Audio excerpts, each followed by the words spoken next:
A man of God helps you depend on God, not on him.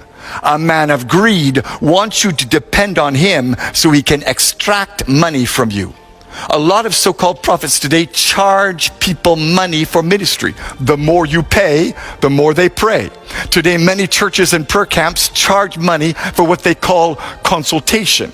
Anybody who charges you for prayer or ministry is in error. Mark my words. A day of judgment is coming on the false prophets and the fake pastors in this land. They tell you, buy this anointing oil, buy this holy water, buy this prayer cloth.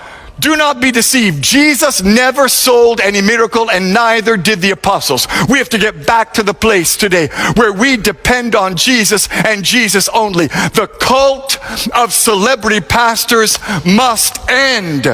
And here's the problem we make today. We think if a prophet speaks words that come to pass, well, then it means he's a true man of God. We think if a pastor performs miracles, signs, and wonders, that he must be operating in God's supernatural power.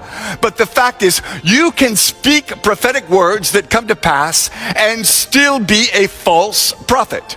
You can perform miracles, signs, and wonders and still not operate in God's power. Because this is so important, let me emphasize it and say it again. Deception is not just wrong words, it's also a wrong lifestyle. A false prophet may have the right words and even predict things correctly, but if he has a wrong life, he is a false prophet. There's a pastor in Tanzania who said, because I'm anointed, my feet cannot touch the ground while I'm preaching. He stood on top of his members while he preached. What is that? Nonsense. The pride in pastors today is making God angry.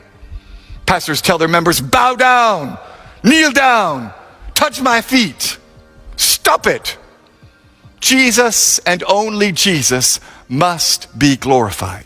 A few years ago, Pastor Rabalago of the Mount Zion General Assembly in South Africa was spraying Doom, super multi-insect killer, in people's faces to cure their sickness. Pastor Light Monyeki of the Grace Living Hope Ministries commanded his congregants to drink rat poison as a demonstration of the power of faith. They died shortly after visiting his deliverance service.